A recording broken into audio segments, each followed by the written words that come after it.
Allahu Allahu Allahu Allah. Saya sering tekankan dalam pengajian saya begini, ikhwah sekalian, tolong kalau masa lalu kita begini yang akan saya jelaskan, sudahlah, tapi anak-anak jangan begitu. Kita ini sekarang seringkali tertahan hati kita untuk bisa memahami tauhid kepada Allah, menggantungkan nasib kepada Allah. Apa sebabnya? Sebab utamanya, ikhwah sekalian, karena kita terlalu terpengaruh dengan dongeng-dongeng manusia. Di dalam agama kita tidak ada dongeng. Dongeng itu artinya cerita fiktif, dikarang-karang, baik untuk menceritakan seorang tokoh yang fiktif atau untuk membuat orang lain tertawa. Kenangan manusia dalam Islam tidak dikenal itu. Jangan antum ceritain anak antum begini-begini nih. Bohong semuanya. Antum mau lihat fakta lapangan. Mickey Mouse. Apa itu Mickey Mouse? Hah? Tikus. Tikus yang fiktif lagi. Tikus itu, ikhwah sekalian, dalam agama kita, tikus itu diberikan istilah dalam hadis fuwaisiqah. Tahu apa artinya fuwaisiqah? Binatang yang buruk, yang boleh dibunuh, tikus itu. Bahkan dikatakan oleh Ibnu Sirin rahimahullah dalam buku beliau Ta'wil Mimpi, diambil dari hadis Nabi SAW, semua hewan yang boleh dibunuh dalam agama, gitu kan, termasuk tikus di sini. Kalau seseorang mimpi melihat tikus, berarti dia mimpi keburukan. Dan Ibnu Sirin menekankan dalam banyak athar yang sahih, bahwasanya kalau laki-laki mimpi tikus, kalau dia mau menikah atau dia sedang hidup dalam kehidupan sosialnya, berarti ada wanita yang buruk sedang mendekati dia. Mimpi tikus. Berarti tikus dalam Islam ini simbol buruk, bukan simbol baik. Kalau perempuan mimpi, dia mau nikah, kemudian misalnya dia mimpi istikharah, dia mimpi tikus mendekati dia, apalagi menggigit bajunya, berarti laki-laki itu buruk. Begitu pemahaman dalam Islam. Apa kata Nabi SAW? Kalau malam hari, padamkan lampu-lampu kalian, ya. Karena jangan sampai fuwaisiqah, tikus, ya, datang dan mengakukan itu. Pernah Umar bin Khattab membawa kepada Nabi SAW seekor tikus yang ditangkap di rumah beliau. Ditangkap oleh Umar bin Khattab, dipegang, dibungkus, dibawa, gitu kan. Dikatakan, ya Rasulullah, ini tadi ya mengganggu di rumah saya, boleh saya bunuh? Kata Nabi SAW, boleh. Ternyata pada saat itu, waktu Nabi SAW lagi duduk, ada sumbu, ada seperti kalau kita sekarang lampu ya, zaman dulu tuh api. Tikus itu tiba-tiba waktu ditaruh di depan Nabi SAW jalan, subhanallah, dengan hikmah Allah, tikus itu menarik sumbu itu, dia bukan lari. Jatuhlah api tadi membakar sejadah Nabi SAW, tempat beliau, kain yang beliau pakai sujud, sholat gitu kan. Lalu kata Nabi SAW, sesungguhnya ya, tikus-tikus ini ditunggangi oleh syaitan untuk merusak barang-barang kalian. Sebagaimana kalian lihat sekarang. Apa yang antum ambil pelajaran dari kisah Mickey Mouse? Dari kisah kosong, bohong, fiktif. Demi Allah, ikhwah, merusak akidah antum. Berapa banyak orang Islam yang buat kamar anaknya Mickey Mouse semua. Ini bukan main-main ini. Ini masalahnya ini jadi penghalang akidah. Antum jadi nggak bisa memahami hal-hal gaib seperti ini. Karena kita terkontaminasi dengan cerita fiktif, dongeng yang bohong. Tom and Jerry itu apa, ikhwan? Hah? Cerita bohong, fiktif. Tikus berantem sama kucing. Pernah antum lihat tikus berantem sama kucing? Hah? Yang ada kucing makan tikus, ya. Nggak pernah tikus berantem sama kucing. Nggak ada sejarahnya. Tapi dibuat rekayasa kisah di situ, bahwasanya bisa. Kalau antum nonton, antum oh iya ketawa lucu. Anak antum kalau nonton lihat apa kira-kira? Yang dia tangkap, oh boleh orang pukul-pukulan. Dan orang dipukul sama apapun tidak mati. Mau kena strum kah, mau jatuh dari tangga kah, mau kepalanya gepeng kah, nggak apa-apa. Ini ngapain orang Islam ini? Kenapa jadi begini? Gitu. Apa yang dirangkap oleh anak kita nanti adalah cerita-cerita dongeng. Kalau antum datangkan cerita hakikat nanti yang benar tentang masalah kematian, malaikat maut, surga neraka, dia sulit tangkap karena dongeng ini sudah menjadi tameng buat dia. Jangan, ikhwan sekalian. Nggak ada manfaatnya sama sekali, gitu kan? Spiderman, Batman, ada itu benar. Antum sudah tahu belum fakta lapangan? Di Amerika waktu pertama diterbitkan film Spiderman, cuma disembunyikan datanya. Ini Anda buka di majelis ini, ikhwas sekalian. Itu waktu diputar pertama kali dan banyak anak-anak nonton, banyak sekali anak kecil mati karena loncat dari apartemen. Itu faktanya, tapi disembunyikan supaya filmnya itu laku. Karena nggak ada orang bisa loncat terbang seperti itu, mustahil.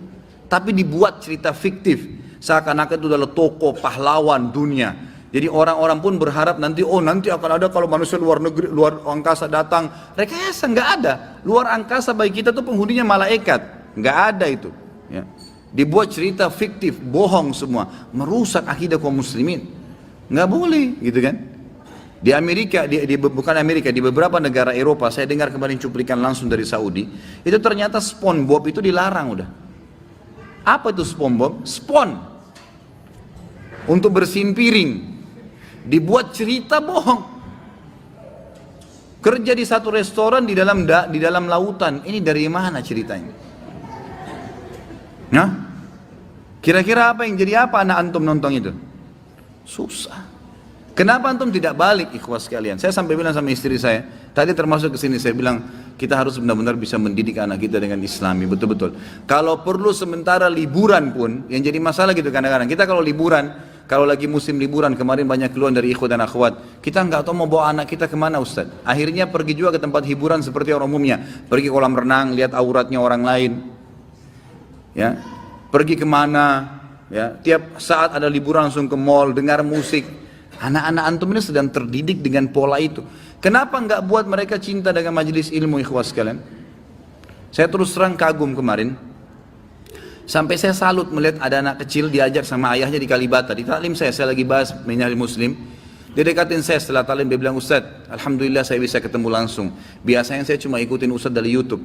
Baik, Alhamdulillah Pak, saya bilang gitu. Terus dia bilang, ini anak saya Ustaz, mungkin anaknya 7 tahun. Ini anak saya Ustaz, saya pertama dengarkan ceramah Ustaz, 2 kali, 3 kali, saya rayu dia sampai dia dengar. Sekarang Ustaz, ini anak saya nggak bisa tidur kalau nggak dengar ceramahnya Ustaz. Setiap malam 7 tahun dia nggak bakal tidur kecuali dia sudah ambil ceramahnya Ustaz, didengarin sampai dia sambil tidur. Kalau 7 tahun udah dengar ceramah kayak antum dengar sekarang di majelis ini, umur 50 tahun jadi apa dia? Hah? Bagaimana ibadahnya orang itu? Jadi ikhwas sekalian harus kita bisa ubah, karena pemahaman tentang Allah Azza wa Jalla itu akan ada tameng-tameng, maksiat kepada Allah, cerita-cerita fiktif dongeng itu membuat kita jadi tertameng, gitu kan? Harus diangkat itu, nggak boleh ada. Nggak boleh ada. Cintakan kepada majelis ilmu, downloadkan di HP-nya itu bukan game lagi, gitu kan? Yang ada sudah tentang surah Al-Quran. Ini loh nak, surah Naba, ini artinya ini, surah Naml artinya ini, kisahnya seperti ini. Sambil Anda juga belajar, gitu kan? Coba diubah pola itu, karena kalau tidak akan lahir generasi Rabbani, akan terlahir generasi yang sama saja. Kita sayangkan semoga Allah kasih hidayah beberapa kaum muslimin hamil di luar nikah sebelum nikah, gitu kan? Sekarang anak gadisnya ada, dibebasin, dia pikir supaya seperti dia, prestasi hamil di luar nikah.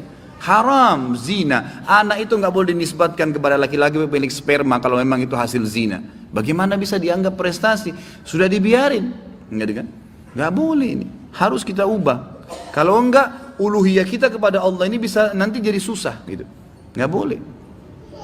Saya kemarin bimbing umrah, ada satu polisi dari Kalimantan ikut. Saya minta sama pengelola bimbingan umrah, saya bilang mohon maaf, jadwalnya kan dia cuma ceramah sekali Madinah, sekali Mekah. Saya bilang enggak, saya minta ceramah tiap hari dari saya.